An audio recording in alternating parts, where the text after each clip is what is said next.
नमस्कार प्यारे बच्चों, मैं कुशाल सोलंकी हिंदी की कक्षा में आप सभी का हार्दिक अभिनंदन करता हूं। आज हम पढ़ने जा रहे हैं प्रेमचंद जी के द्वारा रचित कहानी जिसका नाम है दो बैलों की कथा, और उसके भाग में आगे बढ़ने की हम कोशिश करते हैं। इससे पूर्व के भाग में हमने पढ़ा कि किस प्रकार गधा जो है वो समस्त जानवरों में बुद्धिहीन माना जाता है, समस्त जानवरों में बुद्धिहीन माना जाता है। और उसके साथ साथ ये भी जाना कि आखिर वो बुद्धिहीन क्यों माना जाता है, उसे बेवकूफ क्यों कहा जाता है। उसमें ऋषि मुनियों वाले सारे गुण पराकाष्ठा तक पहुंच जाने के बावजूद भी वह बुद्धिहीन या बेवकूफ माना जाता है, क्योंकि उसका सबसे बड़ा कारण है उसकी निरापद सहिष्णुता और उसका भोलापन। ठीक है, और उसी की वजह से जब वह किसी चीज का प्रतिकार नहीं कर रहा है, विरोध नहीं कर रहा है, प्रतिवाद नहीं कर रहा है, और हर एक चीज में अगर देखा जाए तो उसके चेहरे पर कभी भी असंतोष नजर नहीं आता, तो हम ये कह सकते हैं कि वो वास्तव में बेवकूफ ही है, वो सभ्य नहीं है। और यहां पर प्रेमचंद जी ने हमें यह भी बताया कि किस प्रकार अगर आप सभ्य बनना चाहते हो तो सभ्य बनने की सबसे पहली जो शर्त आती है वो यही आती है कि आपको ईंट का जवाब पत्थर से देना आना चाहिए।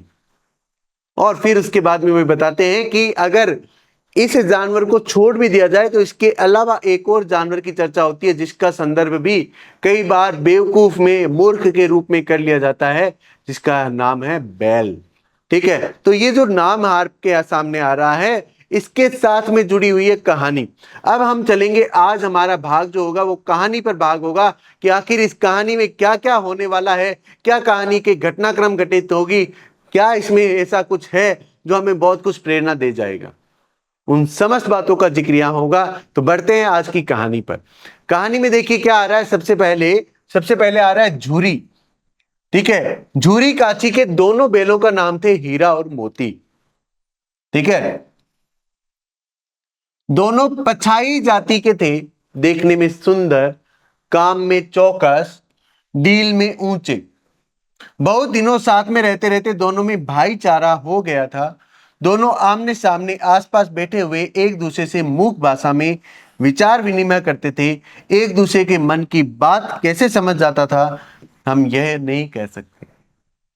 एक दूसरे के मन की बात कैसे समझ जाता था हम ये नहीं कह सकते। देखो, सबसे पहले अब यहां पर अगर हम पात्रों के संदर्भ में बात करें तो पात्र में हमारे सबसे पहले आ गए कौन? झूरी। ठीक है, और झूरी के पास में दो बैल थे जिसका उन्होंने नामकरण भी कर रखा था, जिसका नाम था हीरा और मोती। ठीक है, हीरा और मोती उन्होंने नामकरण कर रखा था। दोनों पछाई जाति के थे। दोनों कौन सी? पछाई जाति के पालतू पशुओं की एक नस्ल अगर हम बात करें तो बैलों में एक नस्ल होती है पछाई जाति, उसके ये बैल थे।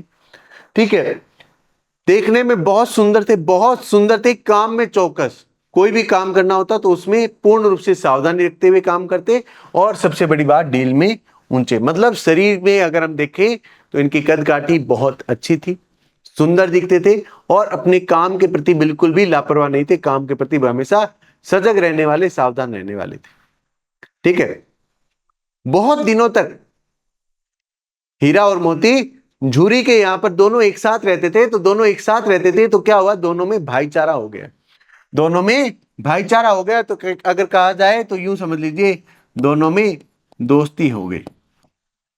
दोनों में अगर हम किसी के भी साथ में लगातार रहते हैं तो हम उसे अपना दोस्त बना लेते हैं, हमारा भाईचारा हो जाता है।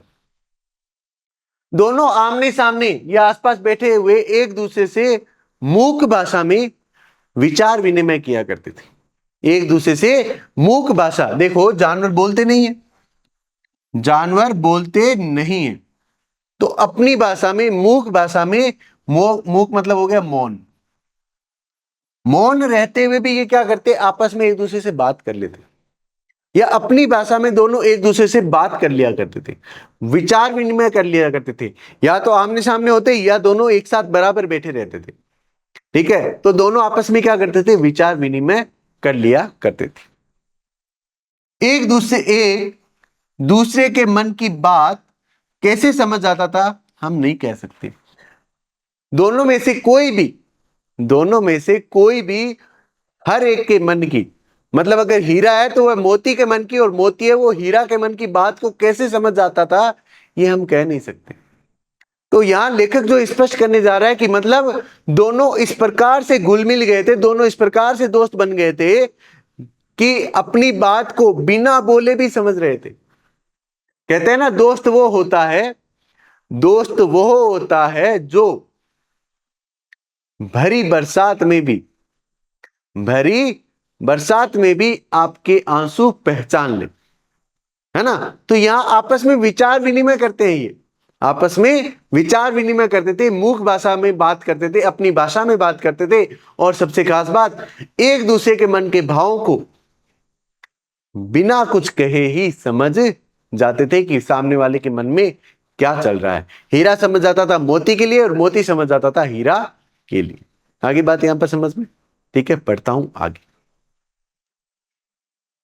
अवश्य ही उनमें कोई ऐसी गुप्त शक्ति थी जिससे जीवों में श्रेष्ठता का दावा करने वाला मनुष्य वंचित है। दोनों एक दूसरे को चाट कर सूंघ कर अपना प्रेम प्रकट करते, कभी कभी दोनों सींग भी मिला लिया करते थे, विग्रह के नाते से नहीं, केवल विनोद के भाव से, आत्मीयता के भाव से। जैसे दोस्तों में घनिष्ठता होते ही धूल धप्पा शुरू होने लगता है। अब लेखक ये कह रहा है कि उन दोनों में ऐसी कौन सी गुप्त शक्ति थी जिसके संदर्भ में मनुष्य ये कहता है ना कि मैं सभी प्राणियों में सर्वश्रेष्ठ हूं।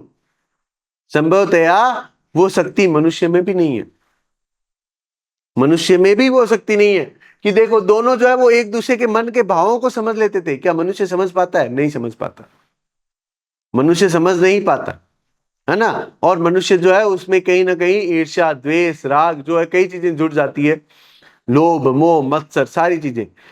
और उसके बाद अगर वह किसी का घनिष्ठ मित्र भी है तो लेकिन उसके मन की बात नहीं समझ पाएगा। लेकिन वो हमारे लेखक कह रहे हैं कि इन दोनों में पता नहीं ऐसी कौन सी गुप्त शक्ति थी जिसके बारे में कहा नहीं जा सकता, लेकिन जीवों में श्रेष्ठता का दावा करने वाला, कि मैं जीवों में सर्वश्रेष्ठ हूं, इसका दावा करने वाला मनुष्य जो है उस गुप्त शक्ति से वंचित है। वो शक्ति मनुष्य के पास में नहीं है कि वह दूसरे के मन के भावों को समझ सके, है ना। दोनों जब आपस में साथ में होते तो क्या करते, एक दूसरे को चाट कर, एक दूसरे को सूंघ कर अपना प्रेम प्रकट करते थे। अपना प्रेम वो किस प्रकार प्रकट करते थे? एक दूसरे को चाट लेते थे और सूंघ कर अपना प्रेम प्रकट कर लेते थे। कभी कभी क्या होता, दोनों आपस में सींग भी मिला लिया करते थे। मतलब दोनों जो है वो मस्ती करने के लिए आपस में सींग भी मिला लिया करते थे। विग्रह के नाते नहीं, अलगाव के नाते नहीं, युद्ध के नाते नहीं, युद्ध करने के लिए नहीं कि हाँ भाई वह मेरा दुश्मन हो गया उससे युद्ध करूं, नहीं, केवल और केवल इसलिए कि हाँ भाई हम दोनों दोस्त हैं, दोस्तों में मस्ती होनी चाहिए, छेड़खानी होनी चाहिए। बस इसी भाव से वो भी क्या करते, आपस में सींग मिला लिया करते थे। मतलब अपना दमखम दिखाने की पूरी कोशिश किया करते थे, विग्रह के भाव से नहीं। ये बात ध्यान रखना, विग्रह के भाव से नहीं मिला रहे। किस वजह से मिला रहे हैं कि हाँ भी दोनों साथ में रहने लग गए, दोनों में बहुत ज्यादा प्रेम हो गया, एक दूसरे के विचारों को मन से समझ लेते थे और चाट कर और सूंघ कर अपना प्रेम प्रकट करते थे। और कभी कभी दोनों आपस में मस्ती करने के लिए सींग मिला लिया करते थे, विनोद करने के लिए, मजाक करने के लिए सींग मिला लिया करते थे। ये है उनकी अभी छोटी सी, जिस प्रकार दोस्तों में हमारा धौल धप्पा होने लग जाता है वैसा ही, मतलब जिस प्रकार दोस्तों में मस्ती शुरू हो जाती है वैसी मस्ती इनमें भी शुरू थी। आगे बात यहां तक समझ में? ये बात ध्यान रखना दोनों के बारे में, क्योंकि यहां पर मैं फिर से कह रहा हूं, अगर इनके नाम आए तो हीरा और मोती, ठीक है, मालिक का नाम झूरी, ठीक है, जाति मतलब ये दोनों कौन सी जाति से थे? पछाई जाति से थे, ठीक है। अपना प्रेम कैसे प्रकट करते थे? एक दूसरे को सूंघ कर या चाट कर, ठीक है। और कभी कभी विनोद के भाव से क्या करते थे? मस्ती के भाव से क्या करते थे? सींग भी मिला लिया करते थे। बढ़ते हैं आगे। इसके बिना दोस्ती कुछ फुसफुसी, कुछ हल्की सी रहती है, जिस पर ज्यादा विश्वास नहीं किया जा सकता। जिस वक्त ये दोनों बैल हल या गाड़ी में जोत दिए जाते और गर्दन हिला हिला कर चलते, उस वक्त हर एक की यही चेष्टा रहती कि ज्यादा से ज्यादा बोझ मेरी ही गर्दन पर रहे। दिन भर के बाद दोपहर या संध्या को दोनों खुलते तो एक दूसरे को चाट चूट कर अपनी थकान मिटा लिया करते। अब यहां पर देखिए क्या वर्णन आ रहा है। अब यहां वर्णन आ रहा है कि अगर दोस्तों में मजाक नहीं हो, हंसी मजाक नहीं हो, तो वो दोस्ती बहुत फीकी सी लगती है, फुसफुसी सी लगती है। और फिर इसके बाद में जब इन दोनों को हल में या गाड़ी में जोत दिया जाता था, तो दोनों की कोशिश ये होती थी, दोनों ये कोशिश करते, गर्दन हिला हिला कर जब चलते थे, तो दोनों की कोशिश ये होती थी कि मेरी गर्दन पे ज्यादा बोझ आ जाए, मतलब मेरे साथी की गर्दन पर कम आए, मेरी गर्दन पे ज्यादा बोझ आ जाए। ये दोनों की चेष्टा रहती थी, कोशिश रहती थी। और जैसे ही काम पूरा हो जाता था, जूरी उनसे पूरा काम करवा लेता था, काम करवाने के बाद में जैसे ही वह उन दोनों को खोलता, तो उसके बाद में क्या होता कि वे दोनों आपस में एक दूसरे को चाट कर अपनी थकान मिटा लिया करते थे। ठीक है, आगे। नान में खली भूसा पड़ जाने के बाद दोनों साथ में उठते, नान में मुंह डालते और साथ ही बैठते थे। एक मुंह हटाता तो दूसरा भी हटा लेता था। देखिए ये यहां पर बात आ रही है किस प्रकार की, ये आ रही है सच्ची मित्रता के संदर्भ में। ठीक है, दोनों की चेष्टा ये रहती कि ज्यादा से ज्यादा वजन जो है, बोझ जो है, वो मेरे गर्दन पर आए। फिर उसके बाद में जैसे ही उनका काम पूर्ण हो जाता, खोल दिया जाता, तो दोनों एक दूसरे को चाट कर अपनी थकान मिटा लिया करते थे। फिर उसके बाद में जैसे ही उनके सामने खाना रखा जाता था, तो दोनों एक साथ उठते, एक साथ उस नांद में अपना मुंह लग डालते थे, एक साथ मुंह हटाते थे, एक साथ चारा खाते थे, और फिर उसके बाद में वापस बैठते थे। एक अगर मुंह हटा लेता था चारा खाते आते, तो दूसरा भी हटा लेता था। तो देखिए कि दोनों में किस प्रकार की घनिष्ठ मित्रता है। आगे बात यहां समझ में आगे। संयोग की बात, झूरी ने एक बार गोई को ससुराल भेज दिया। बेलों को क्या मालूम वे क्यों भेजे जा रहे हैं। समझे मालिक ने हमें बेच दिया। अपना यूं बेचा जाना उन्हें अच्छा लगा या बुरा कौन जाने। दोनों खूब आपस में मस्ती करते थे। ठीक है, काम करते थे। उस समय चेष्टा ये रहती थी कि ज्यादा से ज्यादा वजन जो है वो मेरी गर्दन पे आ जाए। थकने के बाद में बैठते थे, तब एक दूसरे को चाट कर थकान दूर कर लेते थे। खाना जब सामने, नान में जब भूसा या खली चूरी डाली जाती थी, तो दोनों एक साथ नान में मुंह डालते, एक साथ हटाते। एक अगर खाता तो ही दूसरा खाता, अगर एक मुंह हटा लेता तो दूसरा भी उस स्थान से मुंह हटा लेता था। एक बार संयोग की बात है, एक बार संयोग की बात है, मतलब एक बार ऐसा अवसर आया कि हुआ क्या कि झूरी ने दोनों को, जोड़ी मतलब गोई मतलब जोड़ी, दोनों को क्या किया, अपने ससुराल भेज दिया, अपने ससुराल भेज दिया। अब उसको, बैलों को ये नहीं पता था कि भाई ये मुझे, हमें कुछ दिनों के लिए भेज रहा है। अब बैलों को ये लगा कि भाई इसने हमें बेच दिया। बैलों को क्या लगा कि इस मालिक ने, हमारे मालिक झूरी ने हमें बेच दिया। ठीक है, अपना यूं बेचा जाना उन्हें अच्छा लगा या बुरा कौन जाने। इस प्रकार बेचा जाना जो है वो उन्हें अच्छा लगा या बुरा लगे कोई नहीं जानता, लेकिन उनको ये फील हो रहा था कि हमारे मालिक ने जो है वो हमें बेच दिया। उनको इस बात का फील हो रहा था। झूरी के साले गया को घर तक गोई ले जाने में दांतों पसीना आ गया। पीछे से हाँकता तो दोनों दाएं बाएं भागते, पगैया पकड़कर आगे से खींचता तो दोनों पीछे को जोर लगाते, मारता तो दोनों सींग नीचे करके हुंकारते। अगर ईश्वर ने उन्हें वाणी दी होती तो झूरी से पूछते, तुम हम गरीबों को क्यों निकाल रहे हो, हमने तो तुम्हारी सेवा करने में कोई कसर नहीं छोड़ उठा रखी थी।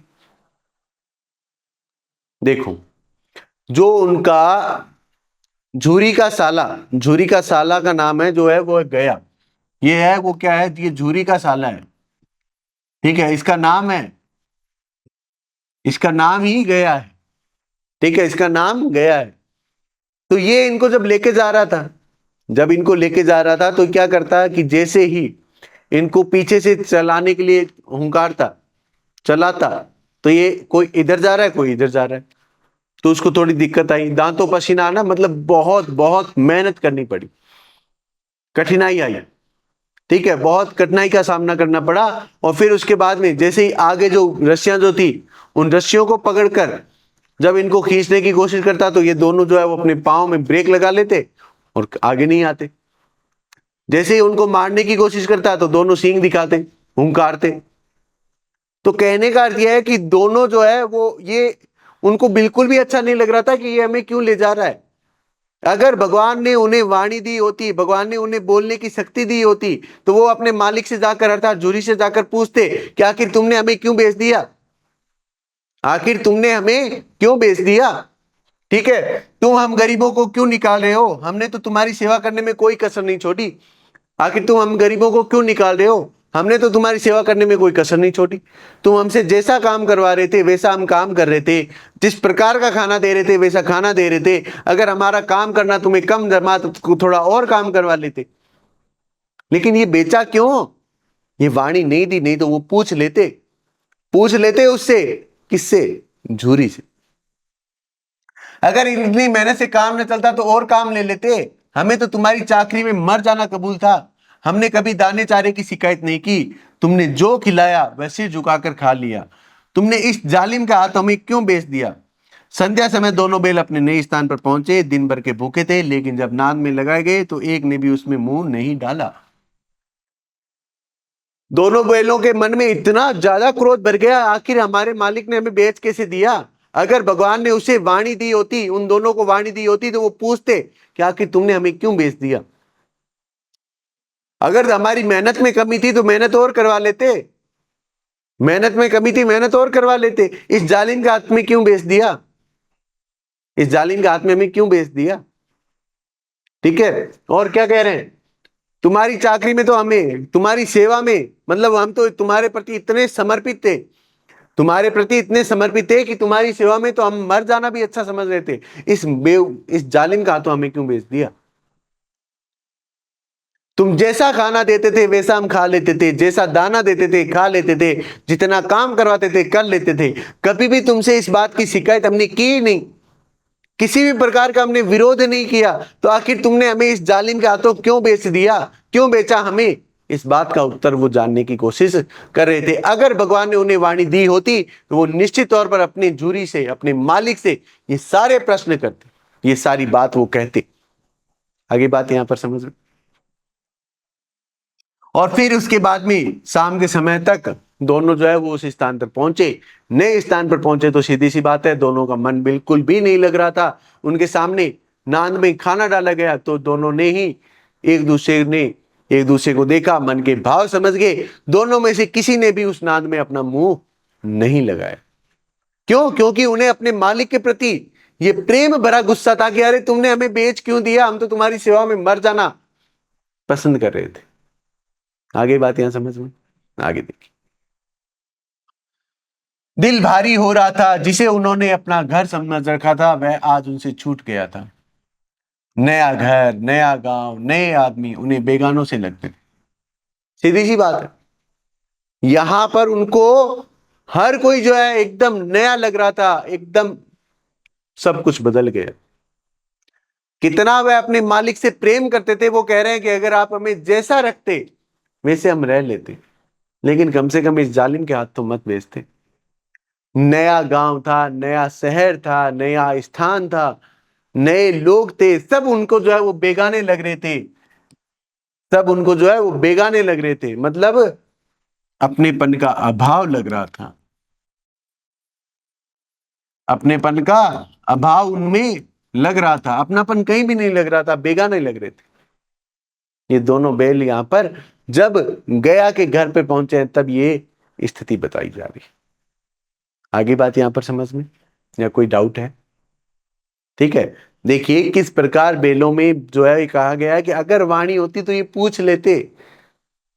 क्या पूछ लेते कि अगर मालिक आपने हमें बेचा क्यों है, बता तो दो। आपको अगर हमारा काम पसंद नहीं आया, काम और करवा लेते। हम तो आपकी सेवा में अपने जीवन को समर्पित कर चुके थे। तो ये बेचा जाना उन्हें बिल्कुल भी अच्छा नहीं लगा, और इस वजह से गया के घर पहुंचने के पश्चात भी उन्होंने वहां जो भी खाना था उस नान में अपना मुंह भी नहीं लगाया। यहां पर उन्हें सब कुछ बेगाने लग रहे थे, अजनबी लग रहे थे। आगे बात यहां पर समझ में, ठीक है। यहां तक हमने क्या सीखा?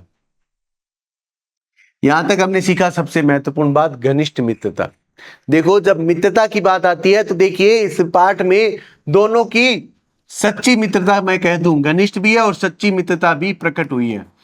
सच्ची मित्रता भी प्रकट हुई है।